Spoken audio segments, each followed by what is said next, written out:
Bienvenue à vous dans cette nouvelle vidéo d'actualité auto, celle du 27 septembre 2025, la première du week-end. Si vous trouviez que vous payez déjà trop cher pour rouler en France en 2024, eh bien sachez que les coûts d'utilisation et de détention d'un véhicule en France vont encore augmenter l'année prochaine. Ce sera notre premier sujet. On va ensuite parler, et ça c'est peut-être plutôt une bonne nouvelle, du marché de l'occasion qui craque enfin. C'est la première fois depuis le Covid qu'on assiste à une baisse du marché d'occasion et surtout à une baisse des prix des voitures d'occasion en France. On va parler également de la Commission européenne qui réfléchit à de nouvelles interdictions concernant certains gadgets et certaines technologies automobiles modernes. Et pour terminer, on parlera de Stellantis qui, après Jaguar, est à son tour victime d'une cyberattaque lors de laquelle les données des clients, c'est-à-dire peut-être les vôtres, ont été volées par les hackers. Ce sont les sujets que j'ai choisis pour cette vidéo. J'espère bien sûr qu'elle vous intéressera. Bien sûr, si vous appréciez cette vidéo et que vous voulez la soutenir et soutenir ma chaîne de manière gratuite, c'est très simple. Il suffit de laisser un petit like à cette vidéo, de vous abonner et d'activer les notifications pour les prochaines vidéos YouTube de ma chaîne et de laisser un petit commentaire pour participer au référencement en donnant votre avis sur l'actu du jour.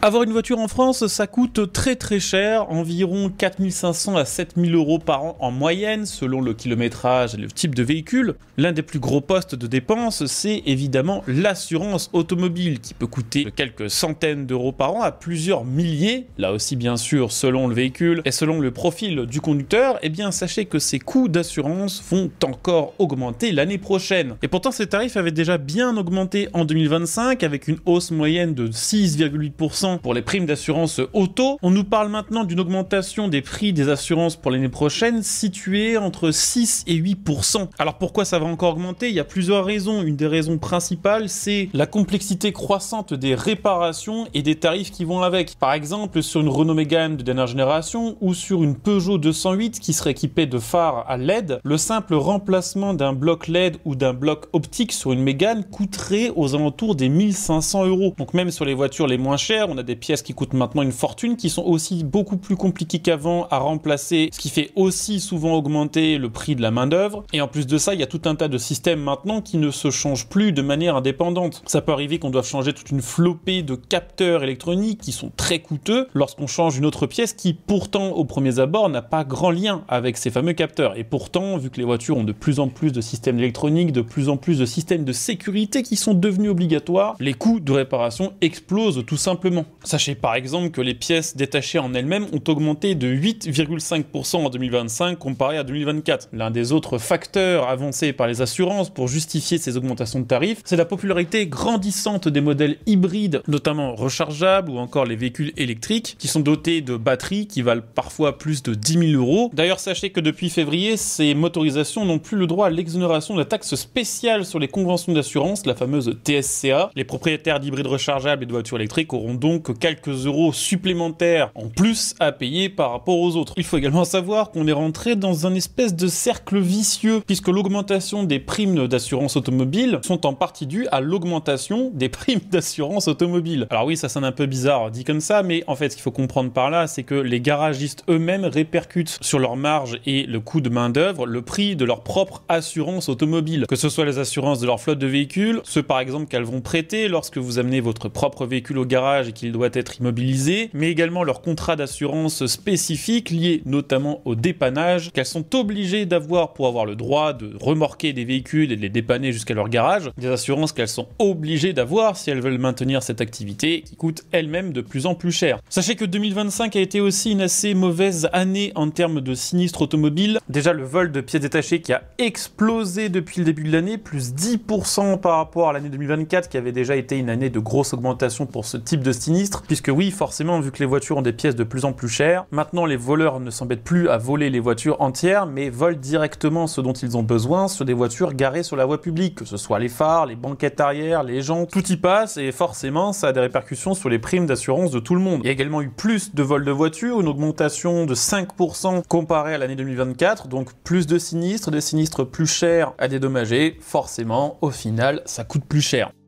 Tiens, en parlant de coûter cher, on va parler un petit peu du marché des voitures d'occasion, puisque pour la première fois depuis la fin du Covid, le marché des véhicules d'occasion accuse un recul, c'est-à-dire qu'il y a un petit peu moins de demande pour les voitures d'occasion, et ça a donc un effet plutôt positif sur le prix des voitures d'occasion, c'est-à-dire qu'elles coûtent moins cher. Ça peut être considéré comme une bonne nouvelle, mais ça en est pas forcément une. Ça veut dire que les clients se désintéressent du marché de l'occasion. Maintenant, reste à savoir si elles se détournent du marché de l'occasion pour se tourner vers des nouveaux modèles neufs. Dans ces cas-là, ça pourrait être un signal positif pour les constructeurs qui, pour l'instant, connaissent une année 2025 très difficile. Il va falloir un petit peu de temps pour constater ce phénomène ou pas. C'est tout à fait possible aussi que, à cause notamment du fait que tout augmente, les clients qui autrefois auraient été intéressés pour acheter une nouvelle voiture d'occasion décident au final de ne pas en acheter de nouvelles et de ne pas acheter non plus de voitures neuves. Et dans ces cas-là, tout le monde côté marché est un peu perdant. Ce qui est assez intéressant, et ça c'est pas la première fois qu'on en parle, c'est que les modèles qui ont le plus la cote, ça va être les modèles plus anciens, ceux qui ont plus de 6 ans, qui sont toujours ceux qui sont les plus recherchés sur le marché de l'occasion, notamment parce qu'il y avait encore beaucoup de moteurs diesel et parce que ça correspond aussi à des voitures qui répondaient à des normes euro différentes, qui étaient équipées de moins de systèmes de sécurité, de moins de systèmes anti-pollution et qui globalement sont considérés comme plus fiables. Et d'ailleurs, le fait que les clients se tournent vers la fiabilité, ça fait que la baisse de prix sur le marché de l'occasion n'est pas du tout la même d'une marque à une autre. Par exemple, les marques françaises reculent globalement de 7%, qui est en grande partie dû au groupe Stellantis, sur lesquels la chute des prix est beaucoup plus forte qu'ailleurs, moins 12%, là où les marques allemandes enregistrent une progression de 1%, et là où les japonaises et coréennes enregistrent des progressions de 3 et 3,5%. Donc pour traduire ces chiffres très simplement, les acheteurs de voitures d'occasion veulent de la fiabilité, ils se tournent donc majoritairement vers des véhicules japonais, coréens et aussi dans une moindre mesure vers des véhicules allemands, des véhicules plus recherchés qui vont avoir une valeur de revente sur le marché d'occasion plus élevée. Alors que de l'autre côté, les voitures françaises, il y en a partout et elles sont pas réputées pour leur fiabilité, du coup pas grand monde en veut et forcément les vendeurs sont obligés de baisser les prix.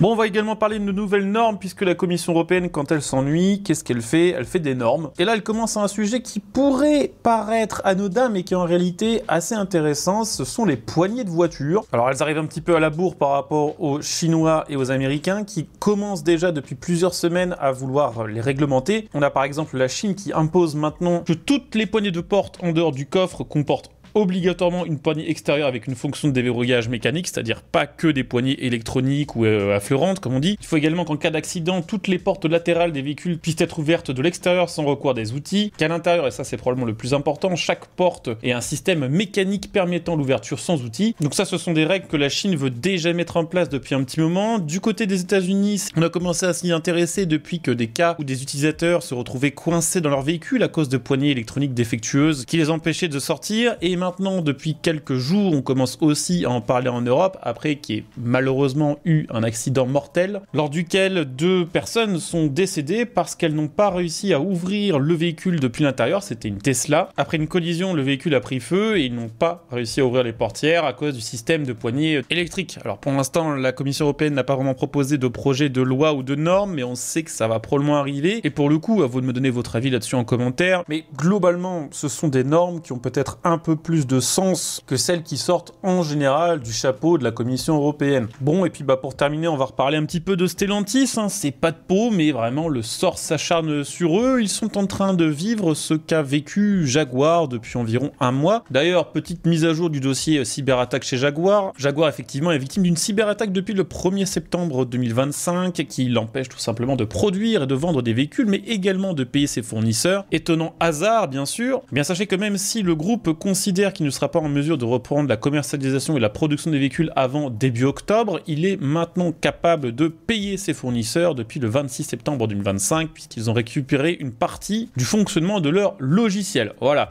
Bon, en ce qui concerne Stellantis, vous l'aurez compris, Stellantis est à son tour victime d'une cyberattaque. Alors c'est pas directement Stellantis qui aurait été frappé, mais un prestataire externe en charge d'une partie du service client. Concrètement, les pirates auraient exploité une faille de cette plateforme pour accéder à des bases de données et récupérer des informations sur les clients de Stellantis, comme par exemple leur nom, leurs adresses, leur numéro de téléphone. Alors selon le groupe qui se veut rassurant, aucune donnée bancaire ni information hautement sensible n'aurait été divulguée. Malgré ce ton rassurant, les experts en cybersécurité rappellent qu'un simple fichier de contact peut suffire à alimenter de vastes campagnes d'hameçonnage et qu'il ne serait pas étonnant de voir que les clients de Stellantis seraient victimes de tentatives de fraude en ligne dans les prochains mois. Plusieurs sources avancent que cette intrusion serait liée au piratage massif des serveurs Salesforce, un outil de gestion de la relation client utilisé à l'échelle l'échelle mondiale par le groupe, et dans le cas de la cyberattaque de Stellantis, ce serait le même groupe de hackers que celui qui a justement attaqué Jaguar. Dès la détection de l'incident, Stellantis a déclenché ses procédures d'urgence, lancement d'une enquête interne, mobilisation d'experts externes, notification des autorités compétentes et information des clients touchés, et appelle maintenant ses clients à la vigilance, éviter de cliquer sur des liens suspects, ne jamais transmettre ses données personnelles par mail ou par SMS, et privilégier systématiquement les canaux de communication officiels. Voilà, c'était les actus de ce samedi 27 septembre 2025, j'espère que cette vidéo vous aura intéressé. Si c'est le cas, bien sûr, je compte sur vous pour le montrer en laissant un petit like, en vous abonnant pour les prochaines vidéos et en laissant un petit commentaire. On se retrouve dès demain pour une nouvelle vidéo. Ciao!